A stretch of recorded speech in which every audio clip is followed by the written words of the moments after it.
मस्जिद दूर है, पैदल चल करके जाइए जमात से नमाज पढ़ने के लिए, आपका गुनाह माफ है। अब मैं आपको बताने के लिए जा रहा हूँ, आप चाहते हैं कि हमारा दर्जा बुलंद हो, दर्जा को बुलंद करने वाली 3 चीज है, इंशाल्लाह इख्तियार करेंगे, हाथ उठाइए इंशाल्लाह। 3 चीज है दर्जे को बुलंद करने वाली। पहली चीज बताने के लिए जा रहा हूँ, पहली चीज है भूखे को खाना खिलाना। अगर आप भूखे को खाना खिलाते हैं, नंगे को कपड़ा पहनाते हैं, आपका दर्जा बुलंद कर देगा। दूसरी चीज सलाम को आम कीजिए, चाहे दूसरा आपको सलाम करे या ना करे, आप सलाम कीजिए। इंशाल्लाह सलाम जितना ज्यादा करेंगे वोट आपको उतना ज्यादा मिलेगा इंशाल्लाह। हाथ उठाइए। हाँ, वोट के लिए जितना ज्यादा सलाम करना है कीजिए। ये भी आपके बाप का साला, ये भी हमारे बाप का साला। अस्सलामु अलैकुम व रहमतुल्लाह। ध्यान दीजिएगा, सलाम को जितना आम कीजिएगा आपका दर्जा उतना बुलंद होगा। आखिरी चीज बताने के लिए जा रहा हूं, जब दुनिया सो जाए, जब दुनिया खर्राटे ले, आप उठ करके वजू करके अपने खुदा के लिए नमाज पढ़ने वाले बन जाइए। अल्लाह के दर्जे को जमीन से आसमान तक बुलंद फरमा। एक मिसाल पर पैगाम खत्म कर रहा हूं, जरा ध्यान से सुनिएगा। इमाम अबू यूसुफ की मजलिस है, मसले मसाइल पूछे जा रहे हैं, जवाब दिया जा रहा है। एक आदमी खामोश बैठा, जमा टल्लत गुल मोहम्मद नबी बैठा हुआ है, गुमसुम बैठा हुआ। तो इमाम अबू यूसुफ को तज्जुब हुआ कि ये लगता है कि बहुत खतरनाक सवाल करे, ये बहुत देर से बैठा हुआ खतरनाक सवाल करे। तो इमाम अबू यूसुफ ने पूछा कि कोई सवाल आपका है? कहा एक सवाल है। आपने कहा कि जिस दिन सूरज गुरूब हो जाए जल्दी से आदमी रोजा खोल ले, और मेरा सवाल यह है कि किसी दिन अगर सूरज गुरूब ही ना हो तो क्या हो? तो इमाम अबू यूसुफ ने कहा कि तुम खतरनाक आदमी मालूम भी हो रहे, बेहतर है कि आइंदा कभी सवाल मत करो। बहू आई है ससुराल में, बात नहीं करती है, चुपचाप है, भाई मोतकिफ है, इत्काफ कर लिया है, किसी से बात नहीं करती, चिल्ला पूरा कर रही है, लेकिन किसी से बात नहीं करती। अब मोहल्ले समाज में शोरगुल शुरू हो गया कि भाई इसकी बहू आई है, बात नहीं करती। तो सास ने हाथ जोड़ करके कहा कि बेटी ये जगहसाई हो जाएगी, तुम आई हो ससुराल, बात क्यों नहीं करती हो? कहा कि अम्मा कल से बात करूंगी। प्राइवेट में सास को बुलाया, कहा कि अम्मा एक प्राइवेट बात करना चाहती हूँ। अब सास के कान खड़े हुए, एक चिल्ला पूरा करने के बाद अब बोल रही है, क्या बोल रही है? तो कहा कि सासू माँ अगर तेरा बेटा मर जाए तो दूसरी जगह मेरा निकाह कराओगी कि नहीं कराओगी? सास ने कहा कि जल्ले तू जलाल, तू इस बला को टाल, तू खामोश ही रह, यही बेहतर है, मत बोला। अल्लाह से करे दूर तो तालीम भी फितना, अल्लाह से करे दूर तो तालीम भी फितना, अमलाक भी औलाद भी जागीर भी फितना, अमलाक भी औलाद भी जागीर भी फितना। अल्लाह से करे दूर तो तालीम भी फितना, अमलाक भी औलाद भी जागीर भी फितना। ना हक के लिए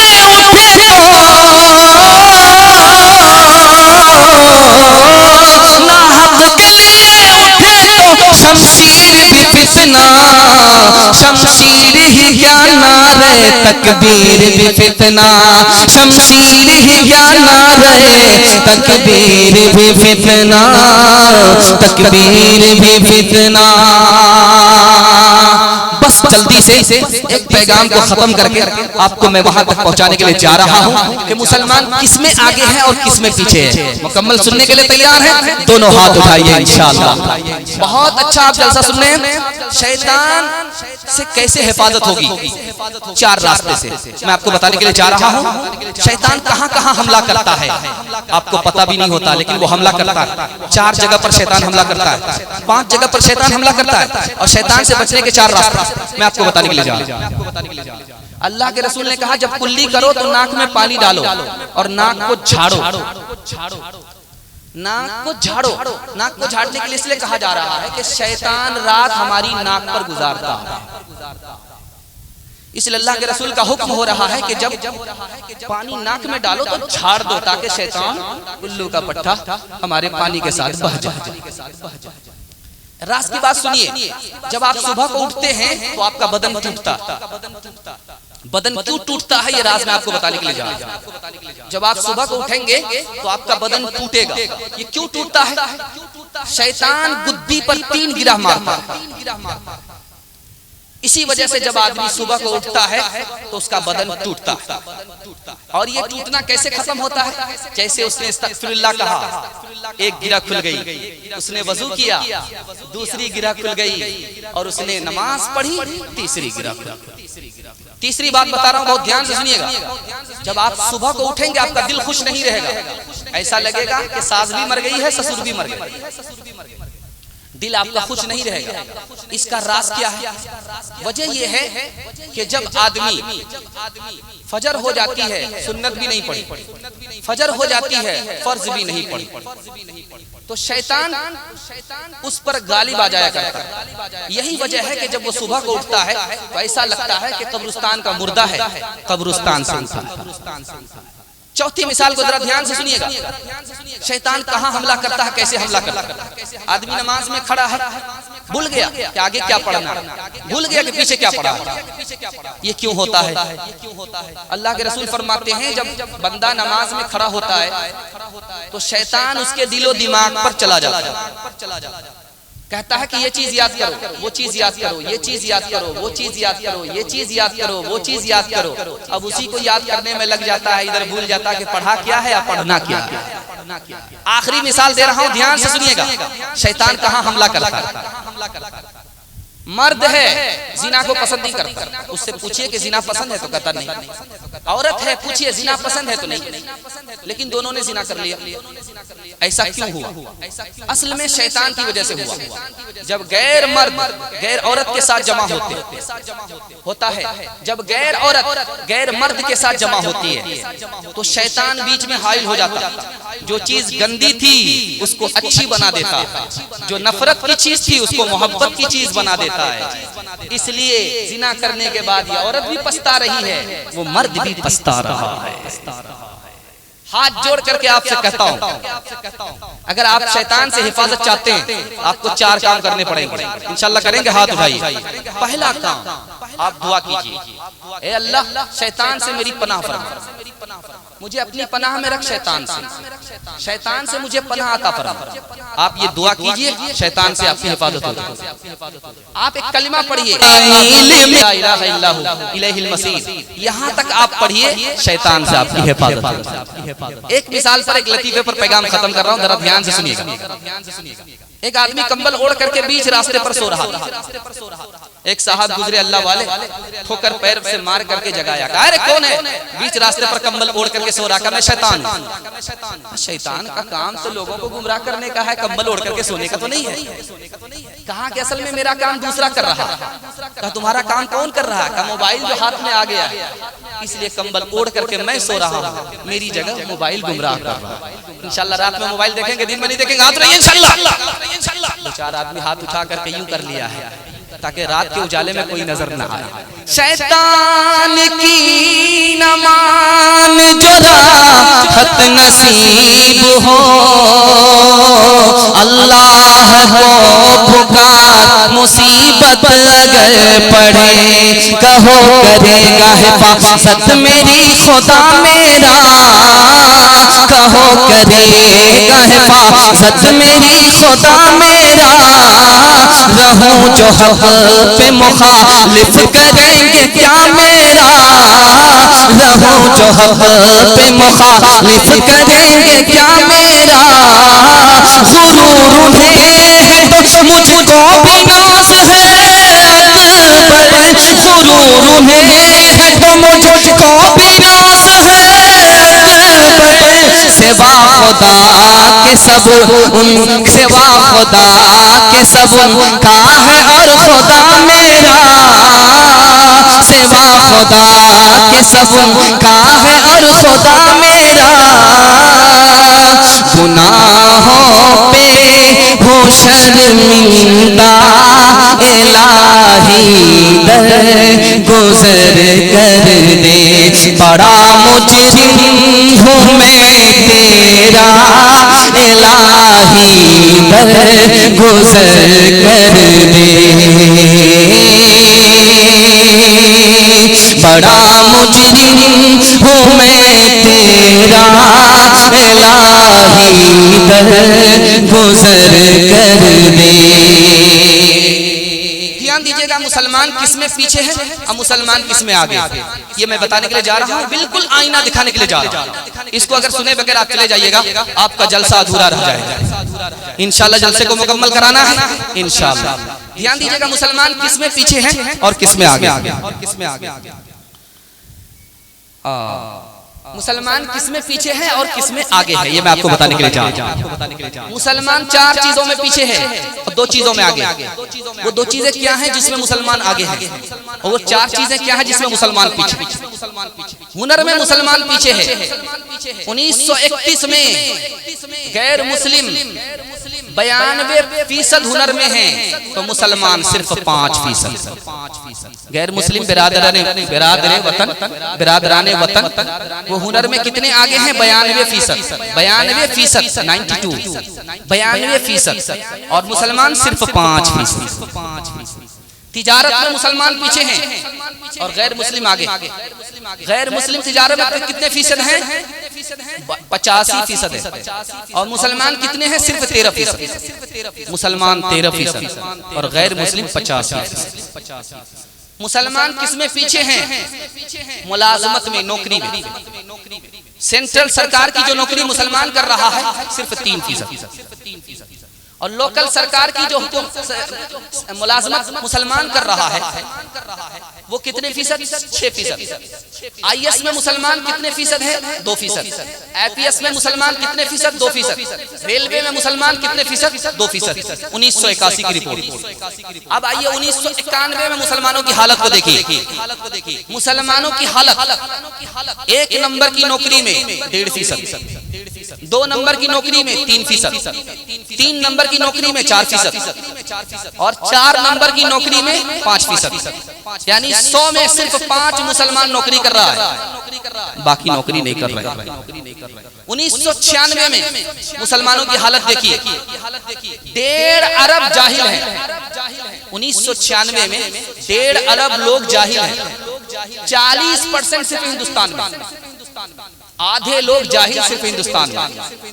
और उन जाहिलों में सबसे आगे कौन है? मुसलमान। सचर कमेटी रिपोर्ट कह रही है 96 मुसलमान जाहिल है, सिर्फ 4 मुसलमान पढ़े। 96 मुसलमान जाहिल हैं, सिर्फ 4 मुसलमान पड़े हुए। अब मैं अब बताने के लिए जा रहा हूँ मुसलमान पीछे किसमें हैं? तिजारत में। मुसलमान पीछे किसे हैं? मुलाजमत में। मुसलमान पीछे किसमें हैं? इल्म में। मुसलमान पीछे किसमें हैं? हुनर में। 4 चीजों में मुसलमान पीछे हैं, तो कहां से आपको बुलंदी हासिल होगी? 2 चीज में मुसलमान बहुत आगे, लड़ाई झगड़े में। लड़ाई झगड़ा सिर्फ 3 कौम के लोग नहीं करते, आपको पता है? गुज्जर, मरवाड़ी, महता। 3 समाज झगड़ा नहीं करता। 3 समाज में झगड़ा है ही नहीं। गुज्जर में, मरवाड़ी में, महता में उनका मामला, उनका झगड़ा अदालत में जाता ही नहीं। अदालत में जाने से पहले घर बैठे हल हो जाता है। वो सबसे ज्यादा तरक्की कर रहे हैं और मुसलमान लड़ाई झगड़े की वजह से तरक्की नहीं कर रहा। डोरी एक्ट का केस सिर्फ जिला की अदालत में मुसलमानों का 36,000। जो कौम लड़ाई झगड़े में पड़ी हुई है उसको कहां से तरक्की होगी? आपको नमूना मिसाल देकर के सुनाऊंगा तो बड़ा ताज्जुब होगा। सीरत का जलसा है। हमारे नबी ने पूरी जिंदगी में कितनी जंग किया है? सिर्फ 27। चारों तरफ 32 दांत के बीच में हमारे नबी थे। सुलह ज्यादा किया, जंग कम किया। जंग कितनी हुई है? सिर्फ 27 जंग हुई है। और 27 जंग में पकड़े कितने लोग गए? दोनों तरफ से 65, 100, 6,500। और मारे कितने गए? 1018। जख्मी कितने हुए? 127। जब 1918 में 1919 में जंग हुई है दुनिया की, तो रूस की तरफ से कितने लोग मारे गए? 17 लाख। जर्मनी की तरफ से कितने लोग मारे गए? तो 16 लाख। फ्रांस की तरफ से कितने लोग मारे गए? 13 लाख। और इटली की तरफ से कितने लोग मारे गए? 4 लाख। ऑस्ट्रेलिया की तरफ से कितने लोग मारे गए? 8 लाख। बर्तानिया की तरफ से कितने लोग मारे गए? 7 लाख। और तुर्की की तरफ से कितने लोग मारे गए? 2 लाख। बेल्जियम, बल्गारिया, रोमानिया, इनकी सबकी तरफ से 1-1 लाख। अमेरिका की तरफ से 50,000। कुल मीज़ान 73 लाख। हमारे नबी ने जंग किया, मरने वाले 1018। दुनिया ने जंग किया, मरने वाले 73 लाख। हमारे नबी ने सुलह किया, जंग नहीं किया, माफ किया, बदला नहीं लिया। मरने वाले की तादाद कम हो गई। आज मारने और मरने पर मुसलमान तुला हुआ। 3 जगह मुसलमानों की लड़ाई है। पहली लड़ाई ये मेरे इलाके का नहीं है, मेरे बेल्ट का नहीं है, वो मेरे बेल्ट का है, ये तेरे बेल्ट का है, ये यूपी का है, वो बिहार का है, वो बिहार का है, ये यूपी का है। दूसरी लड़ाई ये इस बिरादरी का है, वो उस बिरादरी का है, ये मुगल है, वो पठान है, वो सैयद है, वो शेख है, वो शेख है, ये मुगल है। इसकी लड़ाई है। तीसरी लड़ाई है ये देवबंदी है, वो बरेलवी है, वो बरेलवी है, ये देवबंदी है। मेरे भाई, हमको हलाक करने के लिए दुश्मन जमा हो चुके। आग और पानी दोनों एक जगह जमा। हम अकल का नाखुन नहीं ले रहे। जब वो मारते हैं तो ये नहीं देखते कि ये देवबंदी है या बरेलवी है। वो मुसलमान समझ करके इसको भी मारते हैं, उसको भी मारते हैं। हमारा दुश्मन जमा हो चुका है हमको हलाक करने के लिए, और हम एक जगह जमा नहीं हो रहे हैं। याद रखिए, तारीख का वो वक्त भी आएगा तो हम इज्जत के काबिल इस हिंदुस्तान में जिंदगी गुजारने के लायक नहीं रहेंगे। इंशाअल्लाह सारी दुश्मनी भूल जाएंगे, लड़ाई नहीं करेंगे, माफ करेंगे, बदला नहीं लेंगे, सुलह करेंगे, जंग नहीं करेंगे। हाथ उठाइए इंशाअल्लाह। बहुत खूबसूरत मुताला आपकी खिदमत में लेकर के आ रहा हूँ, जल्दी से निकाल लो। मुसलमान 2 चीज में आगे है, पानी को पैसा की तरह बहाने में। कहाँ बहाता है? नबी सल्लल्लाहु अलैहि वसल्लम के दौर में सिर्फ 2 दावत होती थी खाने के लिए। खाने के लिए हमारे नबी के दौर में सिर्फ 2 दावत होती थी। एक दावत का नाम था वलीमा, दूसरी दावत का नाम था अकीका। अकीका की दावत होती थी, वलीमा की दावत होती थी। हम लोगों ने 2 दावत पर 3 दावत का इजाफा किया। मैं आपको बताने के लिए जा रहा हूं। खतने की दावत का इजाफा कर दिया। खतना में पैसे को पैसा नहीं समझते, पानी की तरह बात। नया मकान बना लिया और उसकी आबादी के लिए हम दावत करते हैं। इसका दस्तूर हमने बना दिया, रिवाज बना दिया। उसमें पैसे को पैसा हम नहीं समझते। तीसरी दावत है कि लड़की वाले के यहाँ बता करके 100 आदमी आते हैं, लेकिन 420 की गिनती होती है। जब कहा जाता है कि भाई आप तो 100 बता करके आए थे, तो कहते हैं सब तो बच्चे, ये सब बच्चे क्या बिन बाप के? आप जब लेकर के आ रहे थे, बच्चों का इजाफा हो रहा था, तो आप कह देते कि भाई हम इजाफा करके आ रहे हैं, इसकी इजाजत है तो लाते हैं, तो नहीं लाते। हमने इजाफा किया, नतीजा क्या हो रहा है? बेटी वाला अलग बर्बाद है, बेटा वाला अलग बर्बाद। इस बर्बादी के जिम्मेदार खुद हम हैं। हमारा दीन नहीं है, हमारी सुन्नत नहीं है। सुन्नत के छोड़ने का यह अंजाम है। एक मिसाल पर पैगाम खत्म कर रहा हूँ, आप लोग सुनने के लिए तैयार हैं? दोनों हाथ उठाइए इंशाअल्लाह। औरंगजेब बादशाह, इस हिंदुस्तान के बादशाह गुजरे, उनके लिए दुआ कीजिए अल्लाह उनकी कब्र को नूर से भरे। उन्होंने सुना कि एक नवाब है, खाने पीने में बहुत ज्यादा पैसा खर्च करता है। नवाब को अपने पास बुलाया, नवाब से बात करने लगे। खाने का वक्त हो गया, नवाब को भूख लग रही है, खाना आ नहीं रहा है। नवाब को भूख लग रही है, खाना आ नहीं रहा है। जब बहुत देर हो गई, नवाब अब मरने के करीब आ गया, तो कहा लाओ दाल रोटी। दाल रोटी नवाब साहब के सामने जब आया तो गटागट खाने लगे, गटागट खाने लगे, गटागट खाने लगे। अब उसके बाद बादशाह ने हुक्म दिया कि बिरयानी लाओ। तो नवाब साहब कहते हैं कि भूख मिट गई है, अब बिरयानी की जरूरत नहीं है। और नवाब साहब क्यों इस गोदाम को भरने के लिए हुकूमत के पैसे को पानी की तरफ बहाते हो? जब पेट दाल रोटी में अगर भर जाए तो क्या जरूरत है कौम के पैसे को बर्बाद करने की? इंशाल्लाह पैसे को बचाइए। पैसा है, आपका दीन ईमान महफूज है, वरना कोई भी आपको उचक लेगा, ईमान का सौदा कर लेगा। पैसा है तो आप किसी के आगे झुकेंगे नहीं। पैसा चला जाएगा, आपकी कमर टूट जाएगी। इंशाअल्लाह इसराफ नहीं करेंगे, पैसे को बचाएंगे, हिसाब से चलेंगे, चाहे अमीर रहे चाहे गरीब रहे। हाथ उठाइए इंशाअल्लाह। सितारों के आगे जहां और भी है, अभी इश्क के इम्तिहान भी है। इसी रोज़ शब में उलझ कर न रह जा, के तेरे ज़मानो मकान भी है, इसी रोज़ व शब में उलझ कर न रह जा कि तेरे समानो मकार भी है।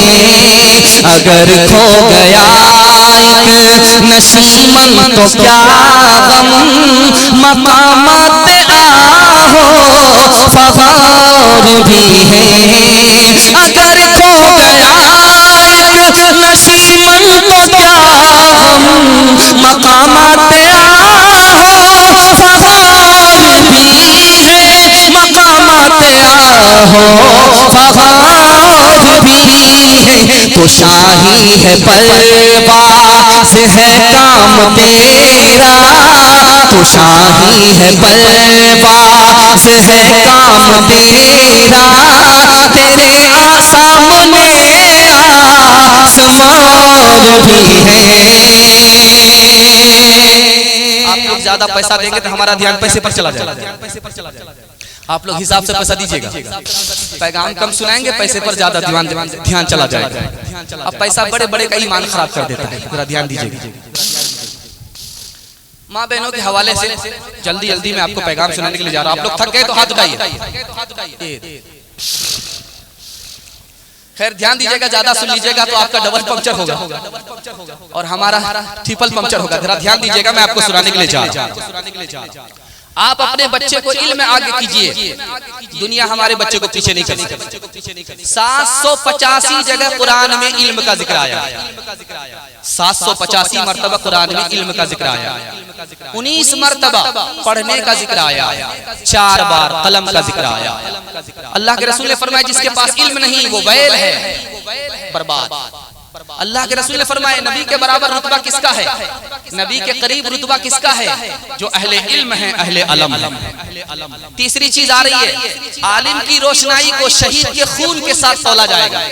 चौथी हदीस आ रही है, 3 आदमी सिफारिश करेंगे, सबसे पहले नबी, उसके बाद शहीद, उसके बाद आलिम। दुनिया का सबसे बड़ा सखी नबी के बाद कौन इंसान है जो इल्म सीखे दूसरे को सिखाए। अब्दुल्ला बिन अब्बास रजी अल्लाह अन्हु फरमाते हैं सुलेमान अलैहिस्सलाम को अल्लाह ने 3 इख्तियार दिया। इल्म लेना चाहते हो इल्म ले लो, माल लेना चाहते हो माल ले लो, हुकूमत लेना चाहते हो हुकूमत ले लो। अब सुलेमान अलैहिस्सलाम का इंसाफ देखिए, सुलेमान अलैहिस्सलाम की पसंद देखिए, इल्म को ले लिया। अल्लाह ने कहा असली चीज ले लिया, अब जो चीज बची है उसको क्यों मैं अपने पास रखूंगा।